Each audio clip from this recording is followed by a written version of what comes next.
The San Francisco Tech Summit buzzed with energy as thousands of industry professionals filled the massive convention center. Marcus Chen adjusted his simple blazer, the nicest one he owned, and clutched his basic conference badge that read, Independent Developer. Around him, executives in designer suits networked effortlessly, their premium badges gleaming with sponsor logos and VIP status. Marcus had saved for 6 months to attend this conference. As a freelance developer working from his modest apartment, opportunities like this were rare. He'd built his reputation through quiet excellence, creating elegant solutions for clients who often never knew his name. Today he hoped to make connections that might lead to his next project. Marcus Chen? He turned at the sound of his name and his stomach dropped. Vanessa Liu stood before him, but not the Vanessa he'd known 3 years ago. Gone was the struggling marketing associate he'd dated during their lean years.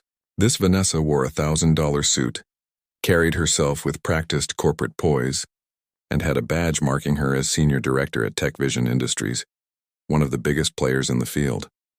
Vanessa. Wow, it's been 3 years, she interrupted, her smile not quite reaching her eyes. Look at you, still doing the independent thing? Her gaze swept over his off-the-rack outfit with barely concealed judgment. Marcus felt the familiar sting of inadequacy, but forced a smile. Yeah, keeping busy. Congratulations on Tech Vision. That's incredible. It is, isn't it? Vanessa's tone carried an edge he'd never heard before. 2 impeccably dressed colleagues flanked her, watching the exchange with obvious amusement.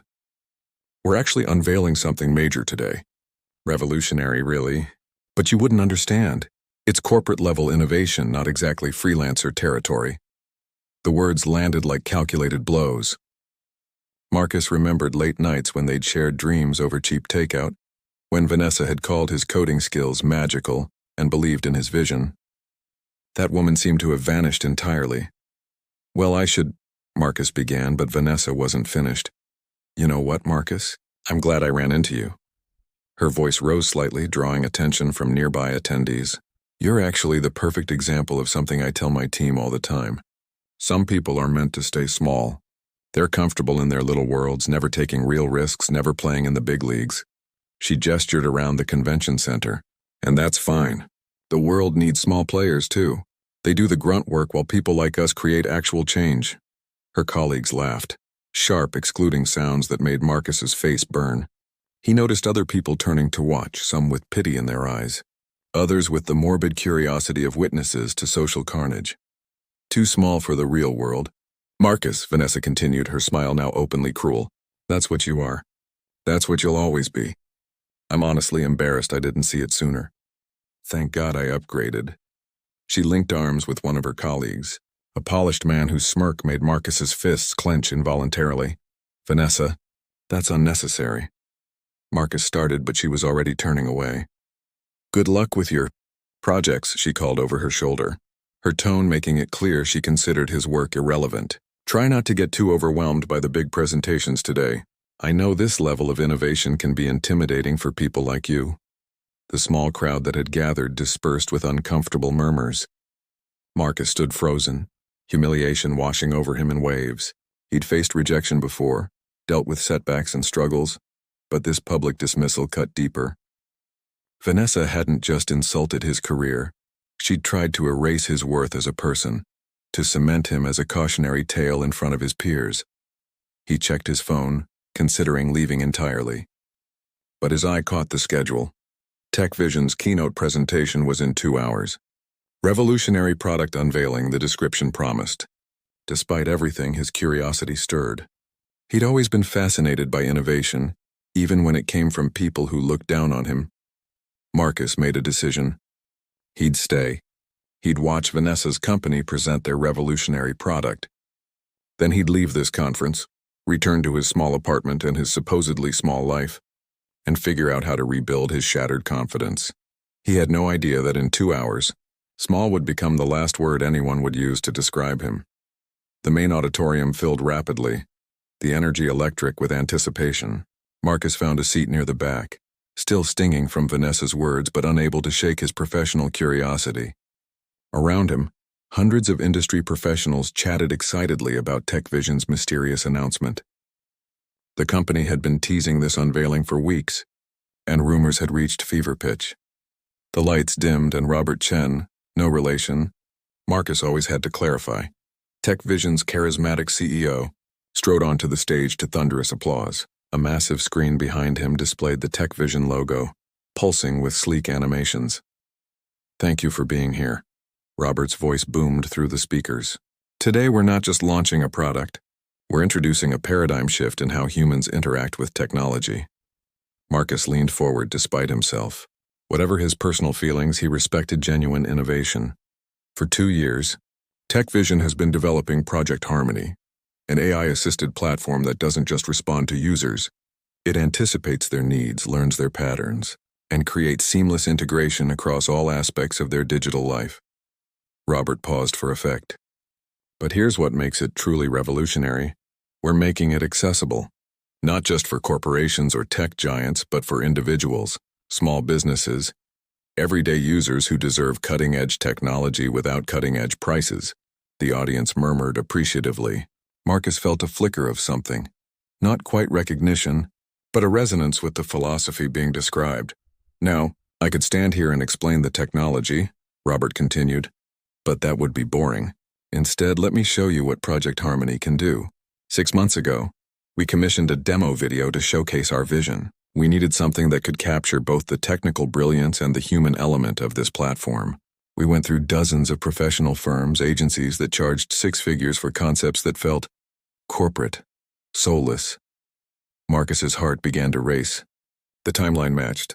6 months ago, he'd completed a project for a company he'd only known as Client X.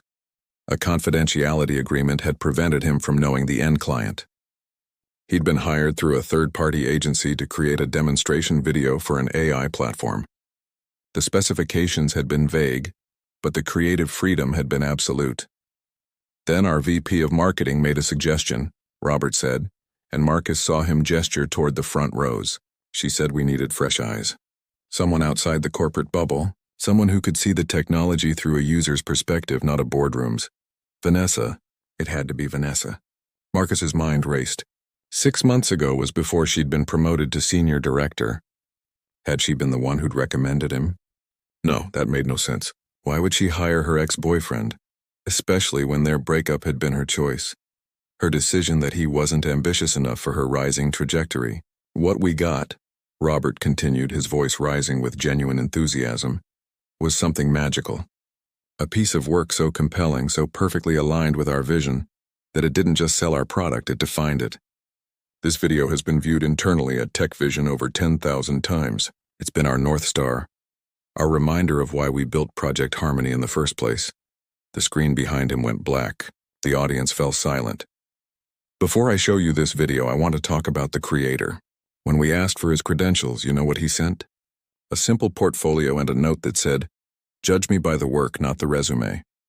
No corporate branding, no agency representation, no networking connections. Just pure, undeniable talent. Marcus's hands gripped the armrests of his seat. His heart hammered so loudly he was certain the people around him could hear it. This creator embodies something we've lost in this industry: authenticity.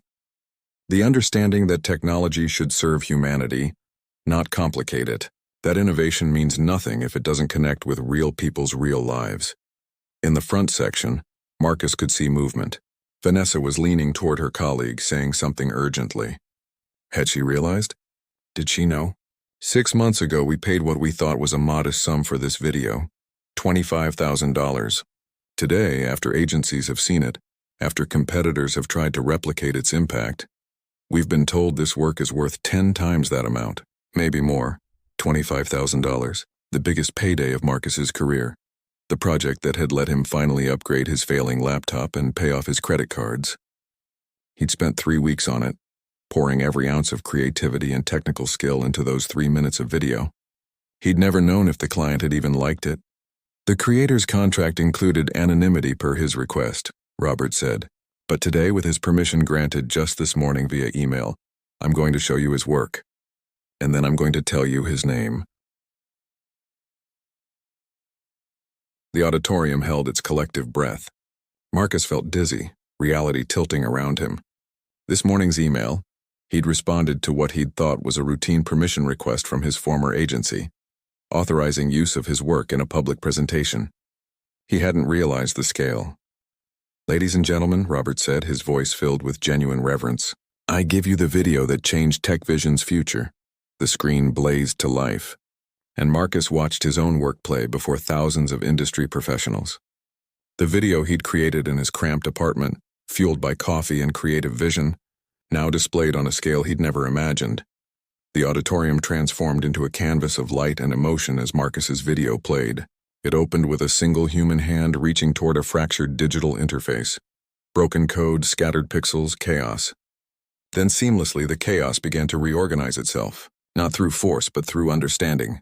The AI system Marcus had visualized didn't impose order. It learned, adapted, and harmonized with the user's intent. Marcus had spent days crafting that opening sequence alone.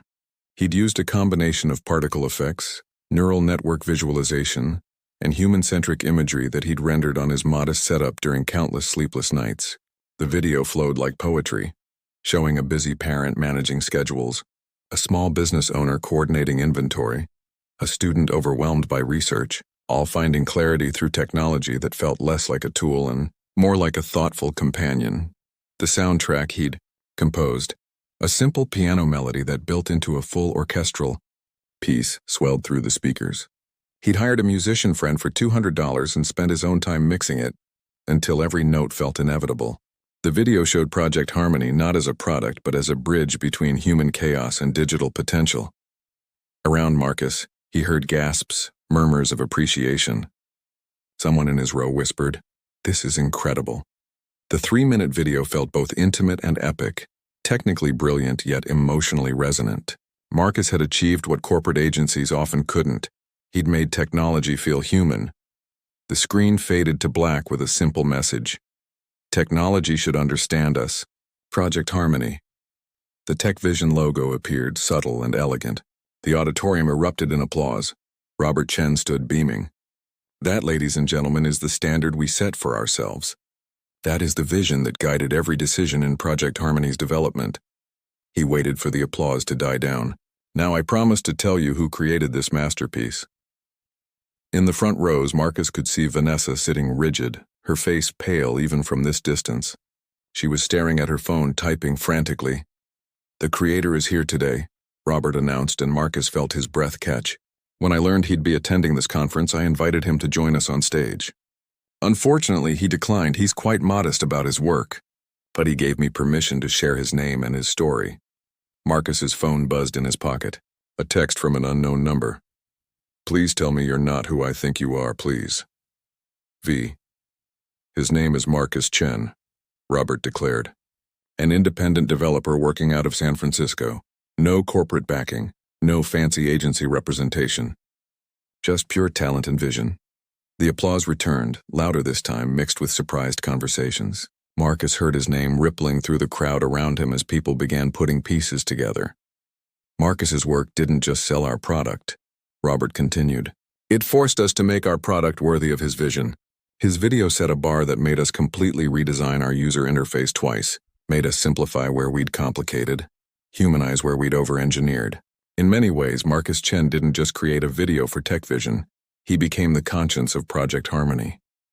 Another text. "Marcus, please. Can we talk? I didn't know. I swear I didn't know it was you." Robert's voice took on a more personal tone. "I want to share something else." When Marcus submitted his work, he included a brief note. It said, "I believe technology should empower everyone, not just those who can afford complexity. I hope this video honors that principle." That single sentence captured what we'd been trying to articulate for months. Marcus's phone exploded with notifications. LinkedIn messages, texts from old colleagues who'd put it together, even a few from people in the auditorium who'd somehow identified him. "Marcus Chen represents something this industry desperately needs," Robert said, his voice carrying absolute conviction. "Proof that brilliance doesn't require corner offices or corporate ladders. That innovation can come from a freelancer's apartment just as easily as a Silicon Valley campus. That authenticity and vision matter more than networking and brand names." The screen behind Robert switched to display a new slide. "Seeking Marcus Chen, freelance developer extraordinaire." Beneath it, contact information and a message. Currently available for select projects. Judge him by the work. With Marcus's permission, we're offering him something unprecedented, Robert announced. Tech Vision would like to commission Marcus Chen as our creative director of user experience, a freelance position where he maintains complete independence and creative control, works on his own terms from wherever he chooses. We're offering a 2-year contract worth $2 million. The auditorium gasped collectively. Marcus felt the world tilt. $2 million. Creative control. Independence maintained. Because here's what we learned from Marcus, Robert said, his voice quieter now, more intimate. The best work doesn't come from people trying to impress us. It comes from people who care more about the work than the credit, who choose authenticity over appearance, who stay true to their vision even when the world calls them small. That last word hung in the air, and Marcus saw Vanessa physically flinch in her seat. Marcus, if you're watching this live stream, my offer stands, Robert concluded. And to everyone else here, remember this name. Remember that the next big innovation might not come from where you expect. It might come from someone you overlooked, someone you underestimated, someone who chose substance over style. The applause was deafening now. People around Marcus began standing, and with growing horror and exhilaration, he realized someone nearby had recognized him.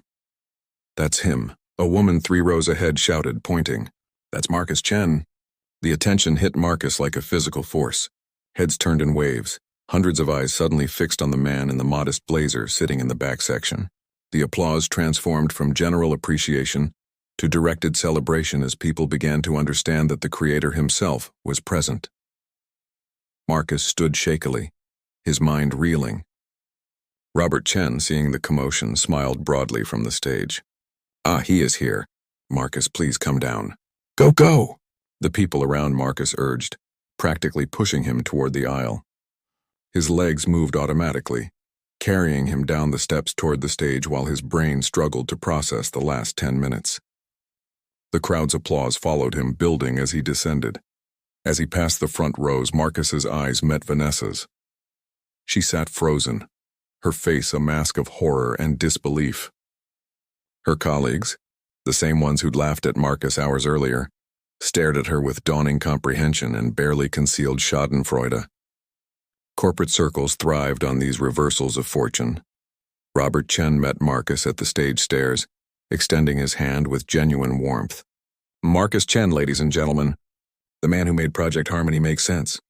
The CEO's grip was firm, his smile authentic. Up close, Marcus could see why Robert commanded such loyalty.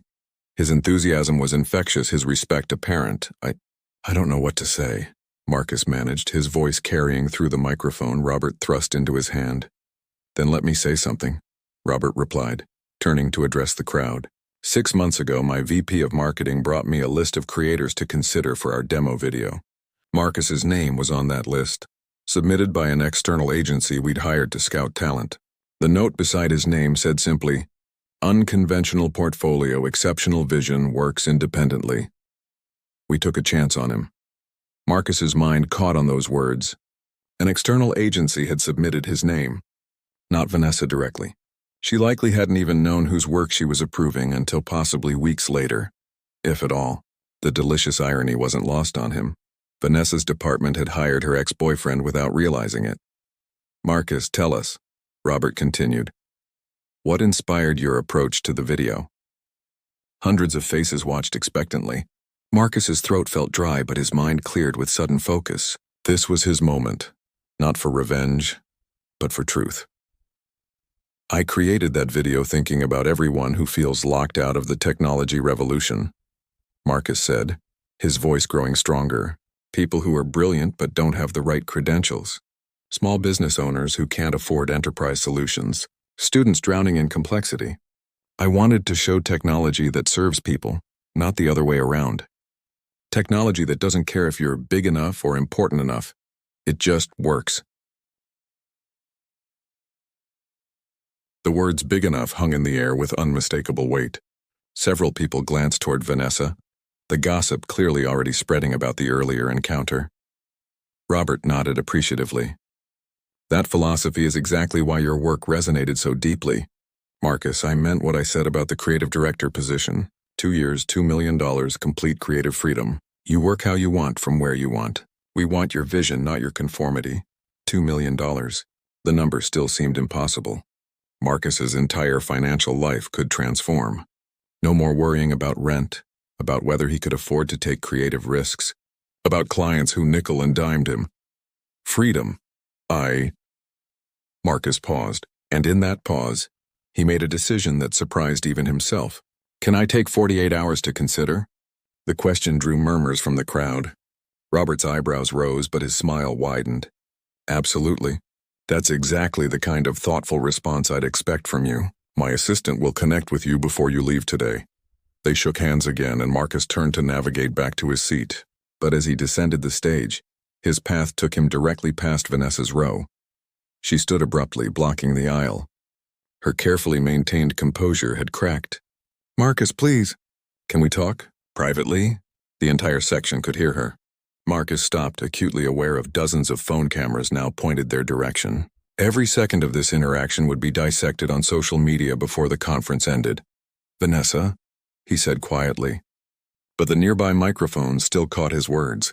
A few hours ago, you told me I was too small for the real world. That I'd always be too small.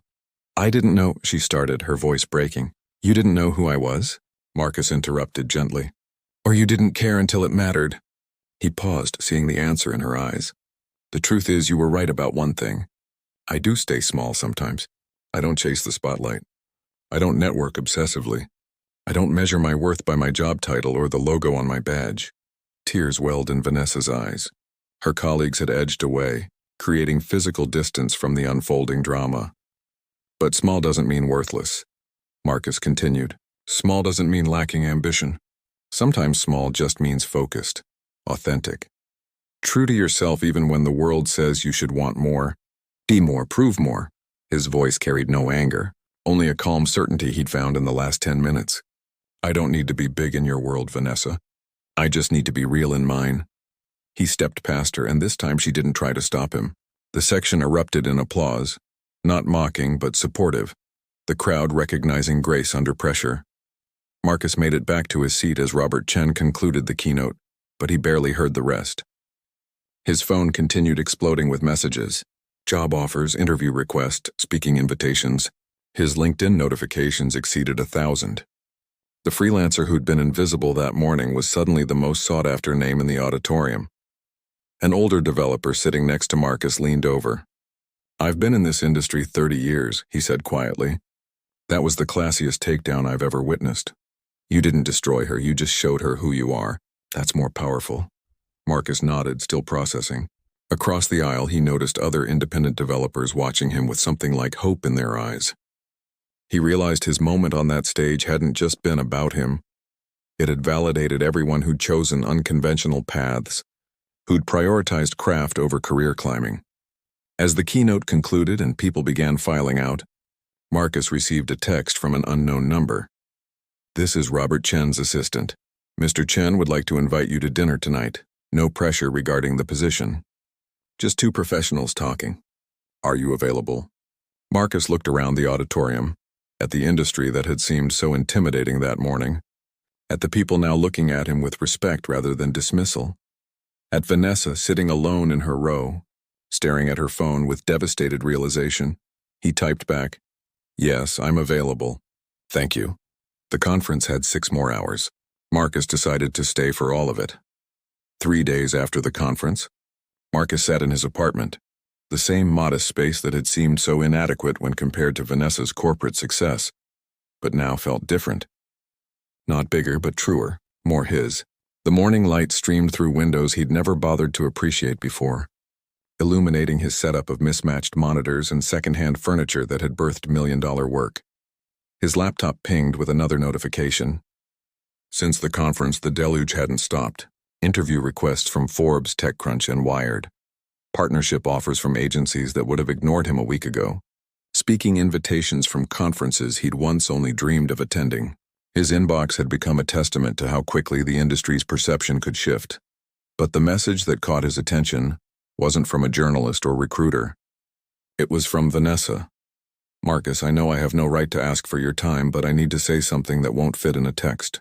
I'm downstairs at the coffee shop on your corner. I'll wait 1 hour. If you don't come, I'll understand and never contact you again. V. Marcus stared at the message for a long moment. Part of him wanted to ignore it, to let the silence serve as his final statement. But another part, the part that had loved her once, that remembered who they'd been before ambition had poisoned her perspective, was curious. He grabbed his jacket and headed downstairs. Vanessa sat in the corner of the small coffee shop, wearing jeans and a simple sweater instead of her power suits. Without the corporate armor, she looked younger, more like the person he'd known. And exhausted, dark circles shadowed her eyes. "Thank you for coming," she said as he sat down. "I wasn't sure you would." 1 hour, Marcus confirmed. "What did you need to say?" Vanessa took a shaky breath. "I've been fired," Marcus blinked. "What?" "Tech Vision let me go yesterday. Officially it's a reorganization, but we both know why." She laughed bitterly. "The video that made the company's biggest product launch successful? I approved that commission without ever looking at whose work it was. The agency handled the details. I signed off on the budget and moved on. Then I publicly humiliated the creator hours before he became our company's hero." Robert was not pleased. "Vanessa, I didn't want—" "I know you didn't." She cut him off. "That's what makes this worse. You could have destroyed me on that stage. The whole auditorium knew what I'd said to you. People filmed it, Marcus. My too small for the real world speech is all over LinkedIn. You could have eviscerated me, and instead you were kind, honest. You showed me exactly what I'd become." Marcus said nothing, letting her continue. "I spent 3 years climbing that corporate ladder," Vanessa said, tears now flowing freely. "I networked. I politicked. I learned to measure people by their titles and their usefulness. I became someone who mocks old boyfriends at conferences to impress colleagues who didn't actually care about me. And for what? A title I've now lost? A salary that never made me happy? The chance to feel superior to people who were always better than me?"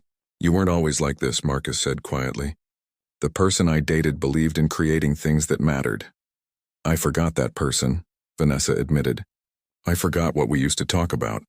Changing the world through good work, not through positioning and power plays. You stayed true to that. I didn't." She wiped her eyes. "I'm not here for forgiveness. I don't deserve it. I'm here because you should know that you didn't just create an incredible video. You reminded me who I used to want to be." Marcus studied her, really looked at her for the first time since the conference. Beneath the exhaustion and tears, he saw a flicker of the woman he'd once loved. But he also saw someone who needed to find her own way back without his help. "What will you do now?" he asked. "I don't know," Vanessa said. "Start over, I guess. Maybe do some freelance work. Figure out what actually matters to me. It's terrifying. No safety net, no corporate structure. But maybe that's what I need." "It's not easy," Marcus said. "The independent path. Some months are feast, others are famine. You question yourself constantly. But it's honest work, real work," Vanessa nodded. "Will you take Robert's offer? The creative director position?" Marcus had spent 3 days wrestling with that question. $2 million could transform his life. Creative control at a major corporation was rare. The opportunity was extraordinary. "I'm taking it," he said, "but I negotiated some changes. 1 year instead of 2, with an option to extend. Project-based rather than exclusive. I keep my independence and other clients. And I'm using part of the compensation to create a fund. A fund for independent creators like me. People with talent but no connections, no corporate backing, no way into the industry. Grants mentorship, visibility. The recognition I got at that conference, I want to share it with people who are still sitting in the back rows, wondering if they're too small."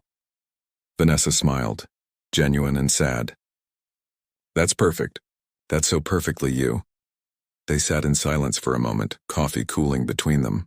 Outside, San Francisco continued its frenetic pace, the city that never stopped innovating, never stopped pushing. "I should go," Vanessa finally said. "Thank you for hearing me out. And Marcus, I'm sorry, truly, not just for the conference, but for all of it. For forgetting what mattered. For making you feel small when you were always the biggest person in any room." She stood gathering her bag.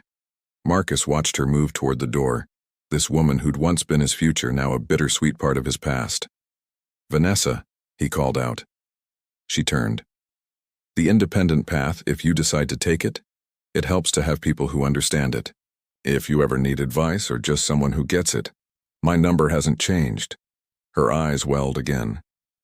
"Thank you," she whispered, and left.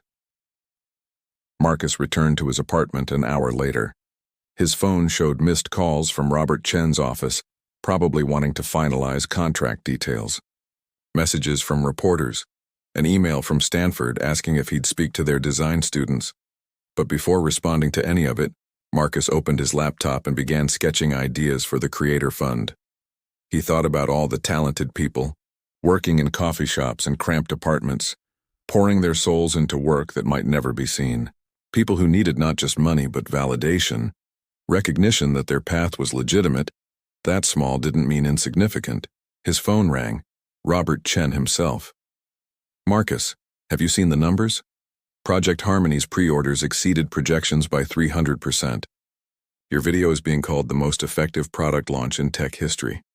The board wants to throw you a celebration dinner." "That's generous," Marcus said. "But I have a counter-proposal. Instead of celebrating me, what if we use that budget to host an independent creator showcase? Give unknown developers, designers, and innovators a platform at TechVision. Show the industry that brilliance doesn't require corporate credentials." Robert laughed, delighted, not dismissive. "This is exactly why we hired you. You're thinking beyond the product, beyond yourself. Yes, absolutely yes. Let's make it happen." After the call, Marcus walked to his window and looked out over the city. Somewhere out there, other independent creators were grinding away in obscurity, wondering if they'd ever get their chance. Others were being told they were too small, too unknown, too unconventional. He thought about Vanessa's words at the conference. Some people are meant to stay small. She'd meant it as an insult, a limitation. But Marcus had discovered the truth hidden in that statement. Some people chose to stay small, not because they lacked ambition, but because they understood that true change often started in small spaces with small teams, with individual vision uncorrupted by committee thinking and corporate compromise. Small was intimate. Small was authentic. Small was where the real work happened. And sometimes, if you stayed true to that small space, if you created with integrity and vision, the world eventually noticed. Not because you changed to fit the world's definition of success, but because your work was undeniable. Marcus opened his laptop and began working on his next project, a video about authentic success for the Creator Fund's launch. As his fingers moved across the keyboard, he smiled. The same setup, the same modest apartment, the same independent developer. But nothing was the same at all. Outside his window, San Francisco glittered with possibilities. Inside, Marcus Chen, the nobody, the too small creator, the man who'd been publicly dismissed, built the future one authentic frame at a time. And it was more than enough, it was everything.